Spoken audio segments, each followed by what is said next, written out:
Bismillahirrahmanirrahim. Assalamualaikum warahmatullahi wabarakatuh. Waalaikumsalam. Alhamdulillahilladzi arsala rasulahu bil huda wa dinil haq liyudhhirahu 'alad dini kullihi wa kafa billahi syahida. Asyhadu an la ilaha illallah wahdahu la syarikalah wa asyhadu anna Muhammadan abduhu wa rasuluhu alladzi la nabiyya ba'dah. Sahabat Majelis Madani di studio maupun dimanapun Anda berada, mudah-mudahan Allah takdirkan sahabat semua dalam keadaan sehat walafiat, rizki yang terus mengalir tanpa henti, dan tentunya Allah senantiasa cinta dan ridho kepada kita semua.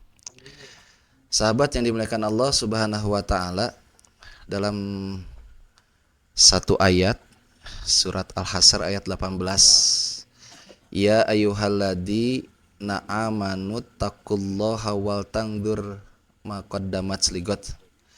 Kalau nggak salah demikian. Kita tahu ayat ini cukup populer. Sering sekali kita mengeluhkan tentang permasalahan, dan selama ini kita berjuang untuk mencari solusinya. Ketika kita sudah dapatkan solusi tersebut melalui kajian ilmu, dimanapun berada, kadang kita datang hadapi, namun mungkin selesai dari kajian tersebut, selesai dari menuntut ilmu tersebut, kadang ketika jalan pulang lupa lagi, terlupakan dengan itu. Ya, jadi ya begitulah gitunya. Ketika ilmu sudah kita dapatkan, ada hal yang kurang, sehingga wajar ketika terjadi lupa. Maka pada kesempatan ini, apa yang harus kita lakukan? Melakukan perubahan. Setelah kita mengumpulkan ilmu yang cukup banyak bagaimana menguatkan diri di kondisi kehidupan yang saat ini, masalah keuangan yang terus menghimpit, semakin hari komo ayeuna gitunya, akhir bulan semakin menipis. Kenapa? Karena kita mengorientasikan tentang yang namanya uang itu berdasarkan dari apa yang sudah kita dapatkan, bahkan menganggap dari hasil penghasilan setiap bulannya segitu ya sudah, segitulah rizki kita. Padahal di luar itu banyak sekali rizki yang Allah anugerahkan, Allah limpahkan, yang justru tanpa sadar kita lupakan. Maka sahabat yang dimuliakan Allah Subhanahu wa Ta'ala, mulailah peka terhadap apapun dari yang telah Allah anugerahkan kepada kita dari banyaknya nikmat, walaupun hanya sedikit demi sedikit, satu demi satu, tidak harus langsung kepada yang besar, tapi pada hal yang kecil. Maka pada kesempatan ini, mari sama-sama kita perkuat langkah apa yang harus kita lakukan untuk melakukan perubahan diri setelah sekian banyak keilmuan yang sudah kita dapatkan, tetapi masih kebingungan mulai dari mana. Maka muncul pertanyaan, untuk apa kita berubah? Rek naon? Lamun berubah rek naon? Lamun geus berubah kudu kumaha?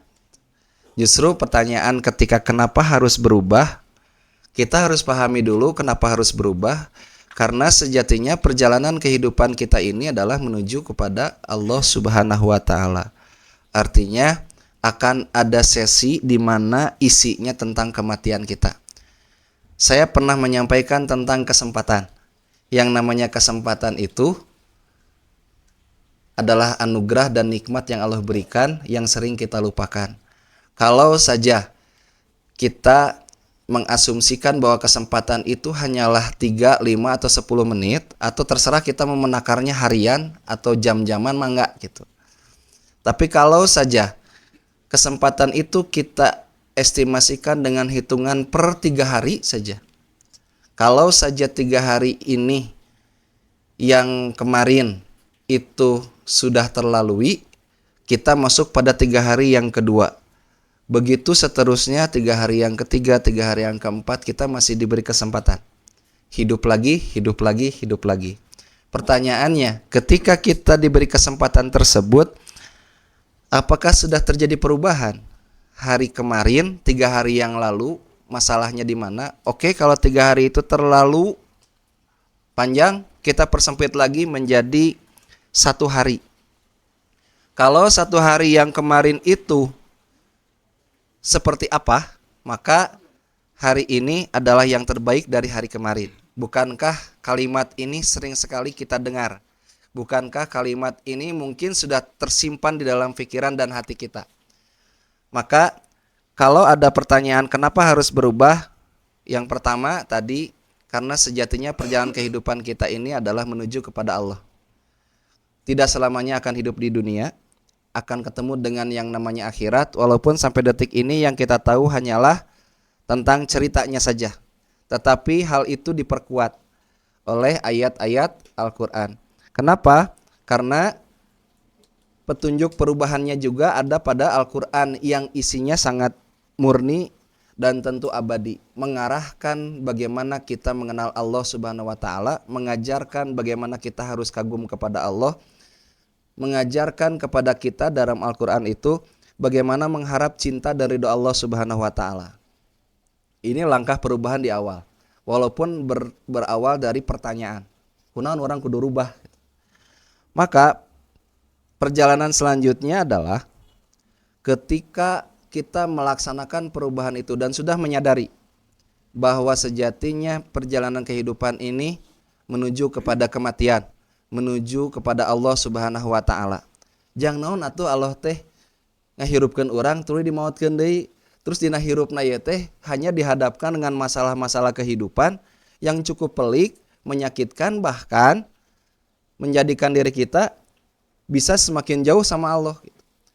Kembali lagi, diingatkan lagi. Momen pada kesempatan ini kita penuh harapan sebagaimana perjalanan podcast ini dari awal kita punya misi bahwa melalui podcast ini, Majelis Madani ini berharap setiap waktunya ada scale up, peningkatan ketakwaan. Kalau kemarin masih terhitung 0,1, setidaknya sudah hampir 1 tahun perjalanan podcast ini, berarti sudah mungkin saja sampai kepada 1 bahkan lebih kalau dihitung secara persentase. Artinya ada peningkatan ketakwaan. Kalau sudah begitu, jika sudah benar ada peningkatan ketakwaan, berarti kita sedang melaksanakan perubahan. Perubahan ke arah yang lebih baik. Atau mungkin anger kieu keneh selesai podcast isuk pageto atau besok lusa kita masih menghadapi masalah nanti gitu keneh dan menghadapinya masih seperti itu, bukan dengan bagaimana dihadapinya setelah mendapatkan kajian. Lamun menang masalah nu diujina emosi, dalam kajian ini menyampaikan kalau emosi maka tahan diri karena jaminannya luar biasa. Wasari'u ila magfiratim mir rabbikum wa jannatin arduha samawati wal ard. Jaminan lagi surga nu luasna seluas langit dan bumi. Maka tugasnya jangan marah, menahan amarah. Oke, saat ini kita dengarkan itu, kita berjuang upaya setelah ini saya akan menahan amarah. Besok ketemu lagi dengan amarah itu. Aya we gogodana teh henteu ti keluarga, ti tetangga. Masalah teh aya we muncul gitu. Bukan juga dari di luar itu, bahkan rekan kerja dan lain sebagainya. Apa yang ditugaskan saat ini hakikatnya adalah perintah Allah karena dasarnya dari Al-Quran. Al-Imran ayat 133, 134. Itu kita bahas sebelumnya. Maka pada kesempatan ini adalah peningkatannya. Ya betul, setelah kemarin diri kita mendengarkan tentang Al-Imran ayat 133, 134, saya semakin kuat dan yakin bahwa saya tidak marah lagi. Saya menjadi orang yang pemaaf. Dan saya adalah orang yang senang bersedekah walaupun saya cuma bisa mensedekahkan tenaga dan pikiran saya. Misalkan seperti itu. Walaupun identik yang namanya sedekah itu dengan harta. Maka sahabat yang dimuliakan Allah Subhanahu wa taala, itu adalah perubahan. Tapi jika pada pertemuan podcast yang saat ini kita masih seperti podcast pada saat yang lalu, berarti kita belum mendapatkan peningkatan. Ini harus kita sepakati lagi, perlu terjadi perubahan. Perubahan yang seperti apa? Perubahan seperti tadi. Kenapa harus berubah? Ingat lagi bahwa ini adalah kesempatan. Podcast pada kesempatan sekarang ini adalah kesempatan yang Allah berikan. Yang Allah takdirkan kesempatannya kita masih hidup, masih bisa ketemu, masih bisa silaturahmi. Dan masih banyak hal lain yang bisa kita rasakan pada saat pertemuan sekarang. Begitu pula sahabat dimanapun berada, ketika ketemu lagi mendengarkan baik itu lewat YouTube, IG, dan lain sebagainya, media sosial lainnya, tentang apa-apa yang muncul di dalam podcast ini adalah mengajak kepada bagaimana caranya kita menuju kepada Allah dengan dada yang busung, tidak dalam keadaan yang lemah, tetapi busungnya di sini bukan sebab sombong, tetapi merasa bahagia bahwa perjalanan hidup kita ini sudah sesuai dengan apa yang diperintahkan Allah, bahkan dalam menjalankannya apa-apa yang dilarangnya sudah diperjuangkan untuk ditinggalkan. Ini adalah perubahan. Kalau pertanyaannya tadi kenapa harus berubah? Lalu bagaimana caranya? Al-Quran adalah petunjuk yang paling hebat, yang murni dan abadi, yang akan mengajak kita pada perjalanan yang tidak akan pernah salah langkah jika memahaminya dengan jalur yang baik. Tapi jika masih ada hati yang kotor di dalam diri, maka tidak akan pernah bisa menerapkan bagaimana kita melaksanakan perubahan itu dengan baik. Lalu apa yang harus kita lakukan? Setelah perubahan itu dilakukan, maka setiap harinya melakukan muhasabah diri. Setelah hari ini kita dari bangun tidur, melaksanakan aktivitas, hingga sampai kita akan istirahat kembali. Sebelum istirahat, alangkah indahnya jika diri ini memuhasabah diri. Kemarin yang kita lakukan dari bangun hingga tidur lagi apa? Lalu hari ini yang kita lakukan dari bangun hingga tidur lagi apa? Apakah yang kemarin itu lebih baik atau yang hari ini lebih baik dari hari kemarin? Kalau hari kemarin masih lebih baik dibanding hari ini, berarti kita sedang melakukan penurunan. Perlu peningkatan kembali. Ini mungkin adalah sebagai cara di mana kita men-treatment diri kita. Karena nggak selamanya juga mungkin ya, kalau kita melaksanakan perubahan itu, ayo kudu ditutur-tutur, kudu nutur. Mungkin kalau kitanya kosong nggak banyak waktu mengikuti orang-orang soleh untuk terus mengikuti melihat bagaimana dia melakukan ketaatan kepada Allah. Tapi jika aktivitas kita seperti pada umumnya yang ada saat ini, pagi hari bangun, sholat subuh, beraktivitas. Selama beraktivitas ada interaksi sosial yang terjadi tanpa disadari, ada amarah, ada apapun. Saat itu apa yang kita lakukan? Peningkatankah atau masih sama dengan hari kemarin? Apa yang kurang kemarin rubah di hari ini. Bukan berarti harus total dirubah semuanya. Jika sudah baik di hari kemarin, ya sudah, pertahankan. Tapi jika memang bisa ditingkatkan, maka tingkatkanlah. Hadirin sahabat yang dimuliakan Allah Subhanahu wa taala, maka langkah-langkah yang kita lakukan setelah memuhasabah diri itu, kita meyakini kenapa harus memuhasabah diri. Ternyata sebagaimana disebutkan tadi dalam surat Al-Hasyr ayat 18, tugas kita, ayat tersebut menunjukkan kepada orang-orang yang beriman. Ya ayyuhalladzina amanu taqullah. Taatlah kepada Allah, yang dipanggilnya khobariyahnya kepada orang-orang yang beriman. Orang-orang yang beriman akan terpanggil dengan ayat ini. Kalau itu adalah kita, berarti tugas kita pertama takwa kepada Allah, nukumaha, takwa kepada Allah. Maka memperhatikan setiap apa yang sudah dilakukannya hari ini untuk diperbaiki di hari esok. Jika Allah memberikan kesempatan, walaupun kita tidak akan pernah tahu apakah besok ada kesempatan buat kita. Tapi jika kita menyadari bahwa takut besok tidak ada kesempatan untuk kita, kalau saat ini kita sedang muhasabah, berarti mulai dari detik ini kita melakukan perubahan itu. Walaupun hanya beberapa detik saja.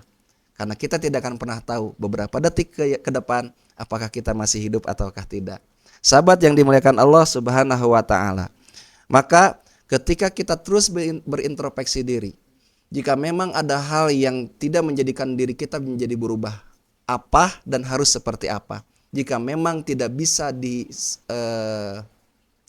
oleh diri sendiri, maka tanyakan kembali untuk merefleksi kembali sejauh mana yang sudah kita lakukan ini benarkah ataukah tidak, atau justru malah semakin jauh. Kenapa tidak harus introspeksi sebulan sekali, setahun sekali, lebih jauh ting. Sayang kalau sampai itu harus dilakukan, karena ya tadi, kesempatan ini tidak pernah tahu. Udah mah kesempatan inilah nikmat Allah yang sering dilupakan. Sehat juga nikmat Allah yang sering dilupakan. Karena begitu kata Rasul, dua nikmat yang sering dilupakan oleh manusia adalah nikmat sehat dan nikmat kesempatan. Kalau kita punya kesempatan di jam berikutnya, jika tidak, maka jam-jam ini adalah kesempatan kita melakukan kebaikan sehebat apapun kita. Kalau guru kita Ustaz Dudi Mutakin menyampaikan tentang bagaimana caranya kita punya karya terbesar dalam hidup ini. Karena sejatinya pada saat kesempatan ini kan kita banyaknya laki-laki. Laki-laki adalah pemimpin rumah tangga, seorang suami, seorang bapak. Yang mana akan dihisab oleh Allah satu saat nanti tentang bagaimana istrinya, tentang bagaimana anak-anaknya. Dan itu semua perlu dipertanggungjawabkan. Kalau saja persentase kesolehan kita yang dituntut adalah 80%. Akan tetapi ternyata sudah kita perjuangkan sampai 80%. Tetapi terkikis terus karena dosa yang dilakukan oleh istri dan anak-anak kita. Maka kemana kita larinya pada akhirnya nanti? Surgakah atau nerakakah? Di sini kita sebagai laki-laki punya perjuangan yang cukup berat untuk melaksanakan kebaikan. Kenapa laki-laki harus menjadi contoh terbaik di dalam rumah tangganya? Karena upaya yang terbesar untuk dirinya saja agar jangan sampai ketika Allah menghisab kita satu saat nanti kelak, maka setidaknya ada hal kebaikan yang pantas untuk dilakukan. Karena iklim yang harus kita ciptakan dalam rumah adalah iklim yang baik. Iklim tentang ketaatan kepada Allah Subhanahu wa taala, bukan masalah-masalah dunia saja, bukan masalah-masalah keuangan saja, bukan masalah-masalah tentang ribut jeung tetangga saja, bukan masalah-masalah tentang bagaimana mempermasalahkan masalah urusan masjid setempat. Tetapi bagaimana kita menciptakan iklim terbaik untuk diri kita sendiri agar menjadi virus bagi dalam rumah kita, tetangga kita, hingga sampai lingkungan yang lebih luas lagi, terlebih lagi di luar lingkungan kita. Itu adalah perubahan yang paling luar biasa. Ketika semua sudah dilakukan, muhasabah sudah dilaksanakan dalam pelaksanaan perubahan diri, kembali lagi kepada Al-Quran. Sudahkah perubahan ini mengacu kepada apa yang diajarkan, diperintahkan oleh Allah dan Rasul-Nya? Atau justru kita sedang pada jalur yang jauh, semakin jauh? Cirinya adalah ketika kita melaksanakan perubahan itu, semakin nikmat melaksanakan ibadah, semakin nyaman melaksanakan ibadah, semakin tenang melaksanakan ibadah, bahkan kerinduan dari ibadah pertama ke ibadah selanjutnya, contoh sholat, maka sejatinya kita sedang ada pada jalur yang sebenarnya, jalur mendamba cinta dan ridho Allah Subhanahu wa taala. Maka sahabat semua yang dimuliakan oleh Allah Subhanahu wa taala, dalam surat Al-Bayyinah ayat kelima, wa ma umiru illa liya'budullaha mukhlishina lahuddin hunafa wa yuqimus sholata wa yu'tuz zakata wa dzalika dinul qayyimah. Jika semua sudah dilakukan, maka berdasarkan ayat ini kita adalah orang-orang yang berjuang untuk terus melaksanakan kebaikan, ketaatan kepada Allah Subhanahu wa taala, kecuali menyembah Allah dengan cara yang ikhlas, niat yang baik, menjaga hati dengan baik, karena Allah hanya mengarahkan kepada kita. Jika ingin mendapatkan cintaku, maka cintailah siapa yang aku cintai dan laksanakan. Lalu Rasulullah adalah orang yang kita cintai. Ketika kita melaksanakan perintah yang Allah perintahkan tentang mencintai siapa yang dicintai, atau ikutilah siapa yang aku cintai, kata Rasul, kalau begitu ikuti apa yang aku kerjakan. Maka sempurnalah perjalanan perubahan kita yang sampai detik ini, mulai dari urusan ibadah yang kita jaga semakin hari semakin baik, dari waktu ke waktu semakin baik, adalah ketika kita mengintrospeksi diri perjalanan ibadah kita secara personal, secara individu. Setelah nyaman, tentram dari ibadah yang kita laksanakan, apakah ibadah kita sudah sesuai dengan apa yang diajarkan oleh Rasulullah ataukah tidak? Kenapa? Karena bisa saja kebaikan itu dapat dilaksanakan dengan baik, akan tetapi tidak menjadi apa-apa.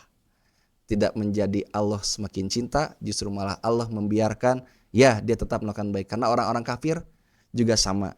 Dia melakukan kebaikan dalam interaksi sosialnya, dalam kehidupan. Salah-salah kita melakukan kebaikan selama ini, serasa bahwa itu adalah ibadah kepada Allah. Ketika tidak didasari dengan niat yang ikhlas, niat tersebut, kebaikan tersebut dilaksanakannya hanya mengharap cinta dan ridho Allah Subhanahu wa taala. Sahabat yang dimuliakan Allah Subhanahu wa taala, kemarin pernah disampaikan yang terakhir adalah ketika perubahan yang baik yang sudah kita lakukan ini, walaupun kecil, yang terbaik adalah ketika kita melaksanakannya dengan istiqomah. Karena perjalanan ibadah yang istiqomah dilakukan dengan tetap tenang walaupun kecil akan menjadi sebab atau menjadi dampak yang luar biasa. Bahkan seperti guru kita menyampaikan, bisa jadi hal-hal yang kecil jika dilaksanakan dengan istiqomah, tentunya tentang kebaikan, ketaatan kepada Allah Subhanahu wa taala akan menjadi karya terbesar bagi hidup kita. Karena mungkin saja itulah karya terbesar bagi kita yang bisa kita haturkan di dalam kehidupan ini. Sahabat yang dimuliakan Allah Subhanahu wa taala, mudah-mudahan Allah memberikan kekuatan kepada kita untuk terus melakukan perubahan walaupun kecil, istiqomah dalam pelaksanaan perubahan kecil tersebut hingga sampai saatnya Allah berikan kesempatan kita untuk melakukan perubahan yang cukup besar karena terbiasa dengan keistiqomahan kita melaksanakan perubahan-perubahan yang kecil. Aqulu qauli hadza astaghfirullah li wa lakum. Wassalamualaikum warahmatullahi wabarakatuh.